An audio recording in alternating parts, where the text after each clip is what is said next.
Court में पति पत्नी का जैसी तलाक होता है तो उसके बाद एक रकम तय की जाती है और यहाँ पर जो पति होता है वो चुपचाप कोर्ट से बाहर निकल आता है।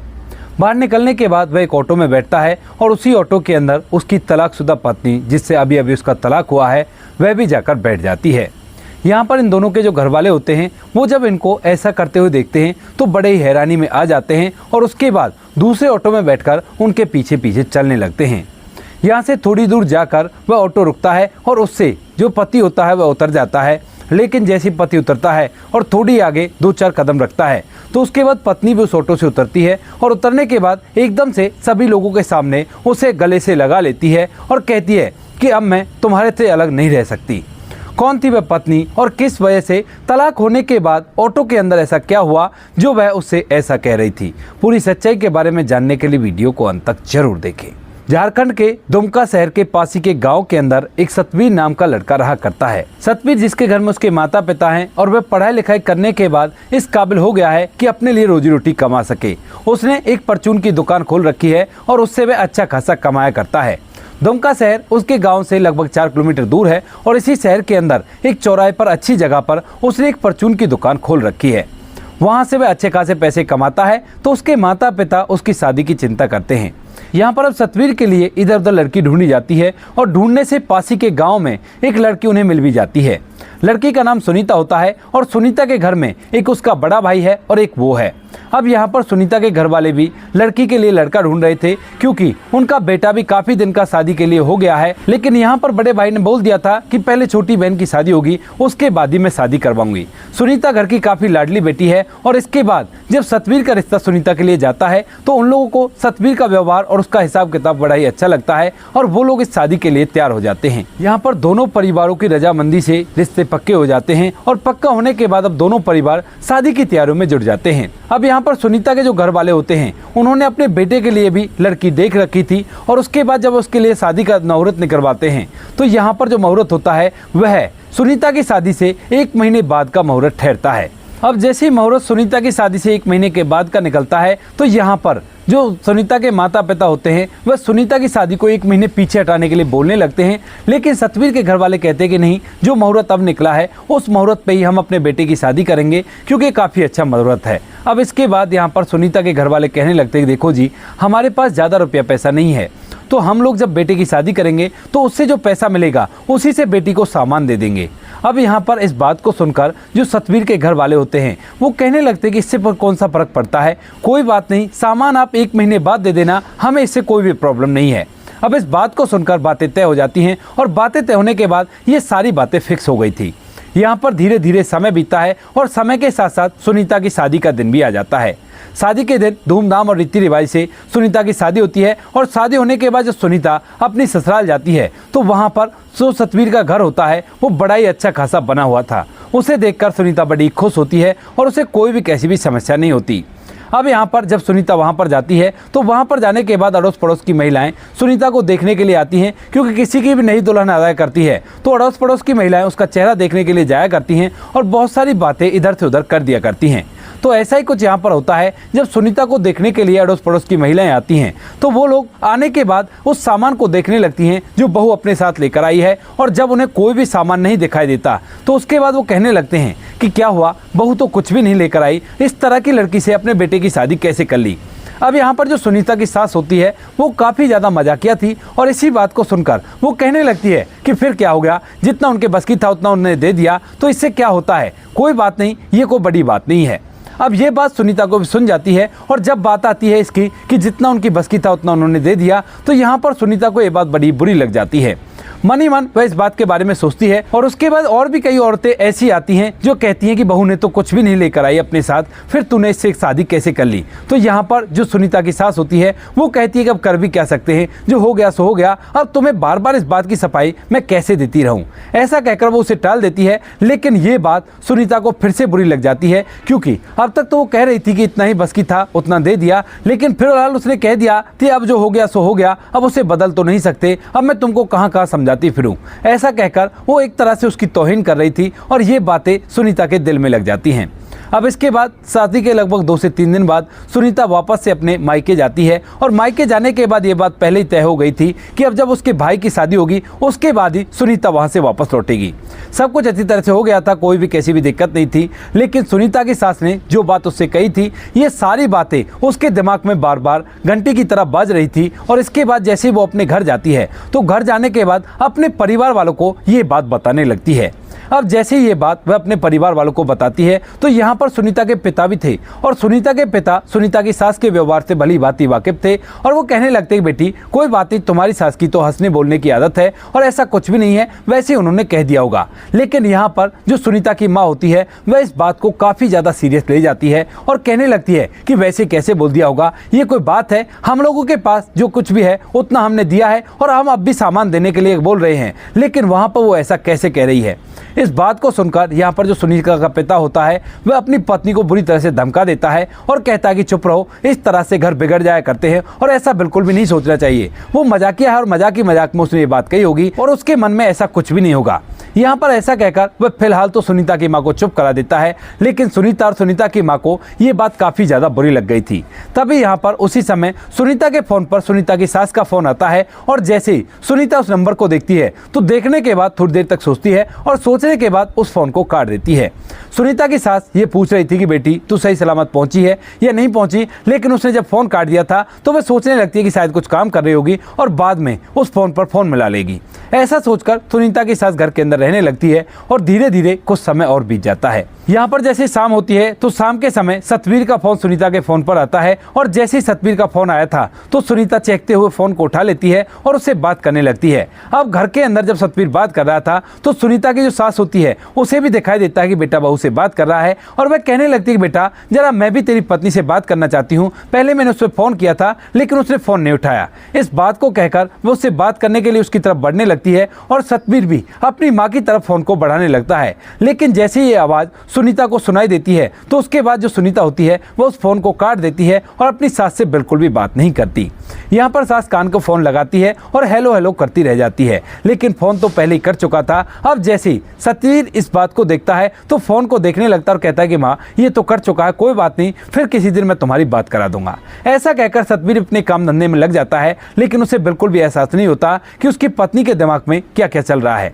धीरे धीरे समय बीतता है और समय के साथ साथ यहाँ पर सुनीता के भाई की शादी भी नजदीक आ जाती है और जब उसकी शादी हो जाती है तो उसके बाद सतवीर अपनी पत्नी सुनीता को ले जाने के लिए बोलने लगता है। तो यहाँ पर सुनीता के घर वाले कहते हैं कि हाँ ठीक है, कोई बात नहीं, हम 1-2 दिन में सामान खरीद लेते हैं और उसके बाद सामान के साथ ही बेटी को विदा कर देंगे। अब सतवीर को भी इस बात से कोई भी आपत्ति नहीं होती है और वह लगातार सुनीता से बात करता रहता है और इसके बाद जैसे ही टाइम हो जाता है तो यहाँ पर घर वाले शादी का पूरा सामान खरीद देते हैं और अपनी बेटी को सामान के साथ सतवीर के साथ विदा कर देते हैं। सतवीर के साथ सुनीता दोबारा से उस घर के अंदर चली जाती है और वहां पर जाने के बाद जो सुनीता की सास होती है उसने सुनीता के लिए एक साड़ी खरीद रखी थी और जैसे सुनीता वहां पर पहुंचती है तो उसकी सास उस साड़ी को उसे दिखाने लगती है, लेकिन यहाँ पर जो सुनीता होती है वह उस साड़ी को लेने से मना कर देती है। कहती है कि नहीं सासू माँ, मुझे ये साड़ी नहीं चाहिए, आप अपनी साड़ी को अपने पास रखो। अब इस बात को सुनकर जो सुनीता की सास होती है वह कहने लगती है बेटी क्या हुआ, तुम ऐसा क्यों कह रही हो। तो जो बहू होती है वो कहती कि नहीं ऐसी कोई बात नहीं है, बस मुझे ये साड़ी वैसे ही नहीं चाहिए।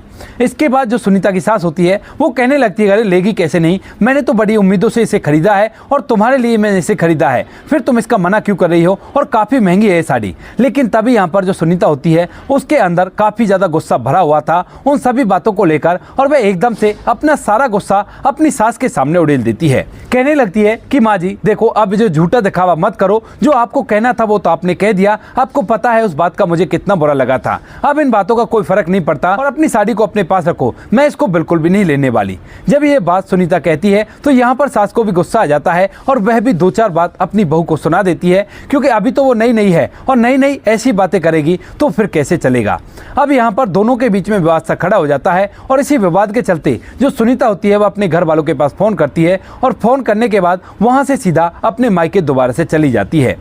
ये बातें जब सतवीर को पता चलती हैं तो सतवीर को इस बात का बड़ा ही बुरा लगता है और वह इस बात से काफ़ी ज़्यादा हैरान होता है। उसके बाद वह अपनी पत्नी के पास फ़ोन करता है और पूछने लगता है कि क्या हुआ, तुम ऐसा क्यों कर रही हो। तो यहाँ पर जो सुनीता होती है वो कहने लगती है कि देखो, तुम्हारी माँ ने मेरे से ऐसे ऐसे कहा था और उस घर में तो मैं बिल्कुल भी नहीं रह सकती। अगर तुम्हें मुझे रखना है तो तुम ऐसा करो, एक और घर ले लो और उस अलग घर में मैं तुम्हारे साथ जरूर से रह सकती हूँ। अब यहाँ पर सतवीर को इस बात को सुनकर गुस्सा तो बहुत आता है, लेकिन फिर वो सोचता है कि इस तरह से नहीं किया करते, लोग हंसेंगे अगर ऐसा कुछ हो गया तो क्यों ना मैं ऐसा ही कर लूँ, एक अलग से घर ले लूँ, क्योंकि कमाई तो उसकी अच्छी खासी थी और कोई भी इसमें प्रॉब्लम नहीं थी। इस बात को सोचते हुए जो सतवीर होता है वो कहता है कि ठीक है, मैं बाद में बात करता हूँ, पहले मैं घर वालों से बात कर लेता हूँ। ऐसा कहकर वह अपने घर वालों से बात करता है और जैसे तैसे करके अपने घर वालों को मना लेता है कि मैं पासी के शहर में घर ले लेता हूँ और वहां पर इसको रख लूंगा, क्योंकि ये इन बातों से नाराज है और जब कुछ दिनों में सब कुछ ठीक हो जाएगा तो इसके बाद मैं इसे यहाँ पर ले आऊंगा। अब इस बात को सुनकर जो सतवीर के घर वाले होते हैं उन्हें इस बात से कोई भी आपत्ति नहीं होती और कहते कि कोई बात नहीं बेटा, जैसा तुम्हें ठीक लगे वैसा कर ले, क्योंकि सतवीर के पिता सरकारी नौकरी से रिटायर थे तो उनकी पेंशन आया करती थी, घर का खर्च उससे चल जाया करता था। तो यहाँ पर जो माता पिता होते हैं वह इस बात के लिए एग्री हो जाते हैं और सतवीर भी सिचुएशन को समझते हुए शहर के अंदर एक घर ले लेता है और यहाँ पर सुनीता को मनाकर उस घर के अंदर रखने लगता है। लेकिन यहाँ पर आने के बावजूद भी जब भी कभी सतवीर अपने परिवार वालों से मिलने के लिए जाया करता है और सुनीता को चलने के लिए बोला करता है तो सुनीता साफ साफ मना कर दिया करती है। और उसके बाद यहाँ पर जो सतवीर होता है वो कहता है कि ठीक है, तुम ही तो नहीं जा सकती, लेकिन मुझे तो जाना होगा, मैं उनका इकलौता लड़का हूँ और मुझे जाने से तुम नहीं रोक सकती। ऐसा कहकर सतवीर अपने उस घर में अपनी पत्नी को अकेला छोड़कर वहां से सीधा अपने गाँव वाले घर में आ जाता है और अपने परिवार से मिल बतियाकर वापस से अपने उसी घर में चला जाता है। धीरे धीरे समय बीतता है और समय के साथ साथ सुनीता और सतवीर के बीच में बहुत ही गहरा प्यार हो जाता है और कोई भी कैसी भी दिक्कत नहीं होती। दिक्कत तो केवल एक बात की हुआ करती थी, जब भी कभी सतवीर अपने घर वालों के पास जाने के लिए कहा करता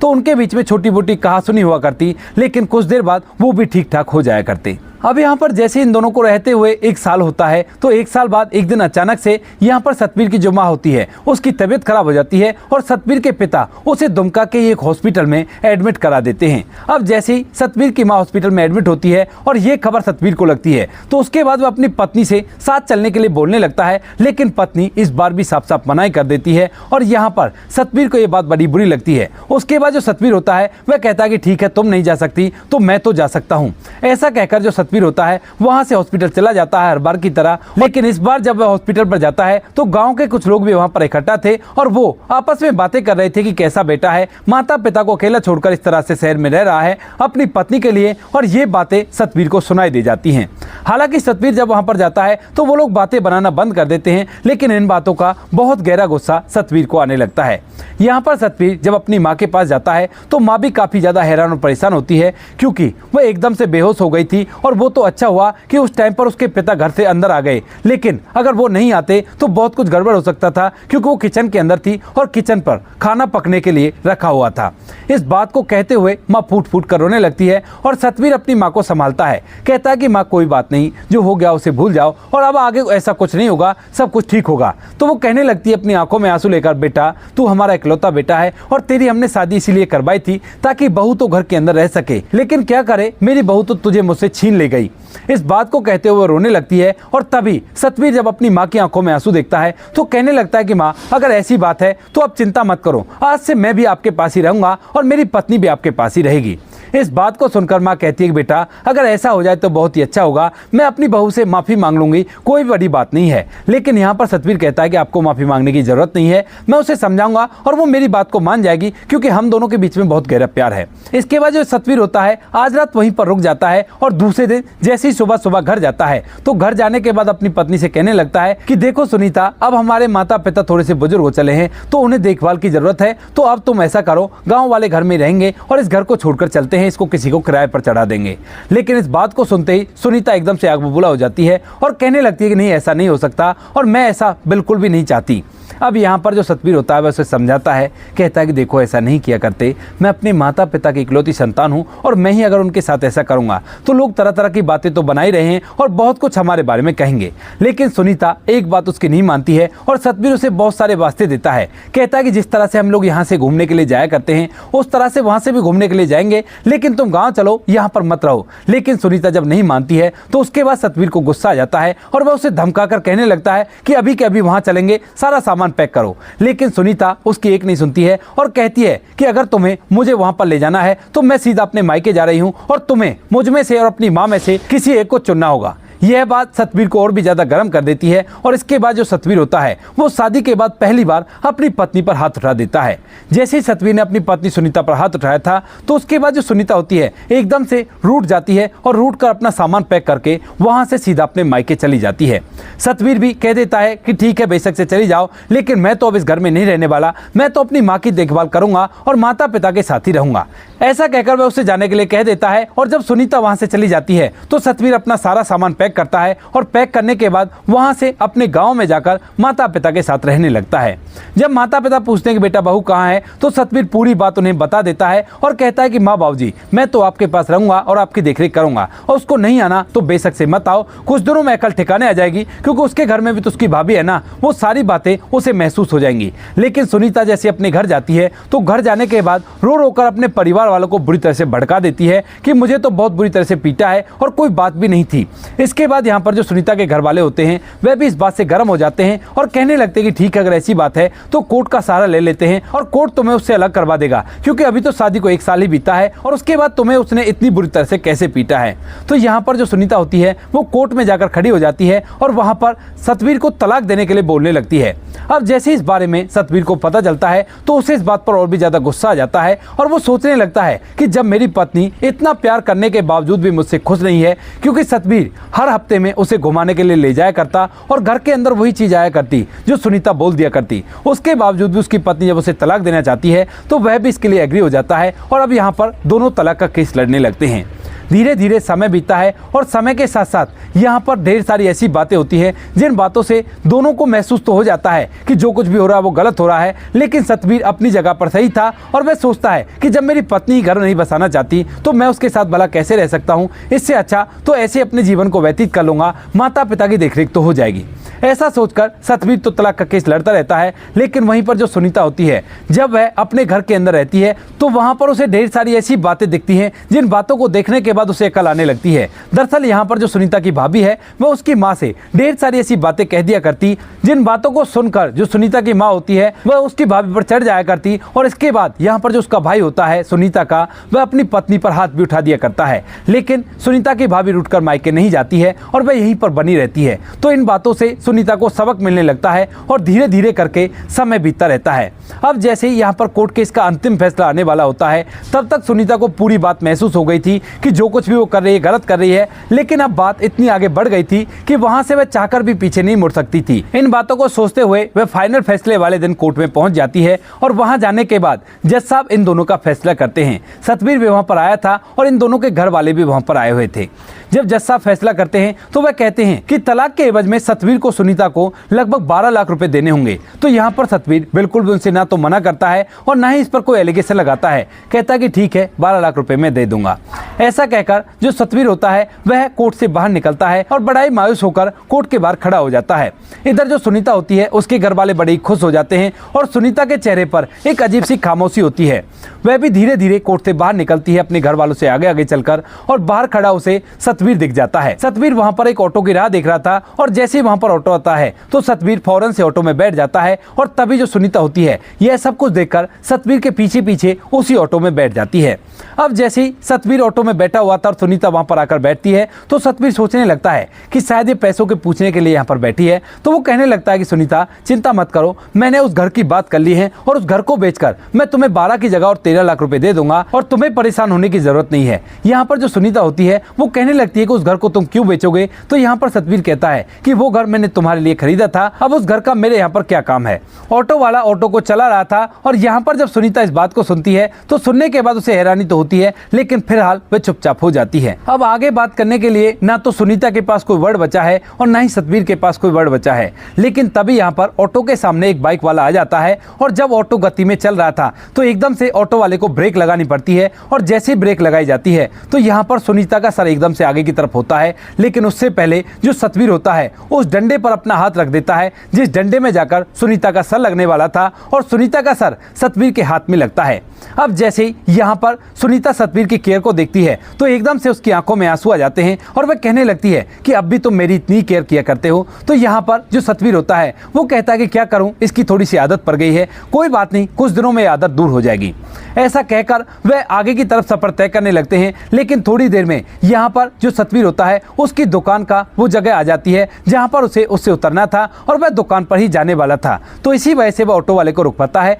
और रुकवाने के बाद उस ऑटो से उतर जाता है। इधर यहाँ पर सुनीता के जो घर वाले होते हैं यानी कि सुनीता की माँ, उसके भैया भाभी और उसके पिता वह ऑटो में बैठकर उनके पीछे पीछे चल रहे थे। और जैसे ही सतवीर ऑटो से उतरकर आगे की तरफ बढ़ने लगता है तो जो सुनीता होती है उससे नहीं रहा जाता और वह एकदम से ऑटो से उतरकर सतवीर को पीछे से गले से लगा लेती है। अब जैसे ही सतवीर ये देखता है कि किसी ने उसे गले से लगाया है तो वह मुड़कर देखने लगता है तो जो सुनीता होती है वो अपनी पकड़ ढीली करती है और सामने से उसके गले लिपट जाती है। कहती है कि सतवीर मुझे माफ कर दो, मुझसे बहुत बड़ी गलती हो गई और ऐसा कुछ नहीं होगा, मैं तुम्हारे बिना नहीं रह सकती क्योंकि जितना प्यार तुम मुझे किया करते हो शायद उतना कोई व्यक्ति अपनी पत्नी से करता होगा। ऐसा कहकर वह फूट फूट कर रोने लगती है और सतवीर को गले से लगा लेती है। इधर यहाँ पर सुनीता के घर वाले जो ऑटो में बैठकर पीछे पीछे आ रहे थे वह लोग भी ये नज़ारा देखते हैं और ये नज़ारा देखने के बाद वह बड़े ही हैरान हो जाते हैं। इधर जो सतवीर होता है वह कहने लगता है कि सुनीता देखो, मैं तो अपने माता पिता की इकलौती संतान हूँ और मुझे तो उनकी देखरेख करनी होगी। तो यहाँ पर जो सुनीता होती है वो कहती है कि हाँ, तुम्हें देखरेख करनी होगी और इस देखरेख में मैं भी तुम्हारे साथ निभाऊंगी और मैं खुद जाकर अपनी सास से माफ़ी मांगूंगी। लेकिन मुझे तुमसे अलग नहीं रहना और ना ही मैं अपनी सास से अलग रहना चाहती हूँ क्योंकि इतनी अच्छी सास मुझे कहीं ढूंढने से भी नहीं मिलेगी। ऐसा कहकर वह उससे अलग होने से मना कर देती है और इसके बाद जो सतवीर होता है वो कहता है कि ठीक है, अगर ऐसी बात है तो चलो मेरे साथ घर, वहां पर चलकर माता पिता से बात करेंगे। क्योंकि सतवीर का जो पिता और माता थे वह बाइक पर बैठकर पहले निकल चुके थे और वह घर पहुंच गए थे। इसके बाद यहाँ पर जो सुनीता होती है वह उसका हाथ पकड़कर उसके साथ चलने लगती है और यहाँ पर जो सुनीता की माँ होती है वह उसे देखती रह जाती है क्योंकि अब तक सुनीता की माँ ने उसे ढेर सारी बातें ऐसी सिखाई पढ़ाई थी जिनकी वजह से सब कुछ हुआ था। लेकिन यहाँ पर अब सुनीता ने अपनी माँ की बात मानने से साफ साफ इनकार कर दिया था। आज तक भी वो लोग खुशियों के साथ अपना जीवन व्यतीत कर रहे हैं और कोई भी कैसी भी दिक्कत नहीं है। तो दोस्तों, ये थी आज की कहानी जहां पर एक महिला का तलाक हो गया था लेकिन उसके बाद उनका घर दोबारा से बस गया। आप क्या कहना चाहते हो इस कहानी के बारे में? आपकी जो भी राय कमेंट सेक्शन में लिख सकते हो, लोगों के साथ शेयर कर सकते हो। वीडियो अगर अच्छी लगे तो वीडियो को लाइक और चैनल को सब्सक्राइब जरूर करें ताकि हमें थोड़ा सा हौसला मिल सके आप लोगों के लिए ऐसे अच्छे वीडियो बनाने के लिए। इन कहानियों को सुनाने का उद्देश्य किसी को परेशान करना बिल्कुल भी नहीं है। ये कहानी आपको इसलिए सुनाई जाती है ताकि आप लोग इन कहानियों में से कुछ ना कुछ सीख सको और अपने जीवन में उस चीज़ को अप्लाई कर सको। मिलते हैं किसी नेक्स्ट वीडियो नेट टॉपिक के साथ, तब तक के लिए जय हिंद, जय भारत, जय हिंदुस्तान।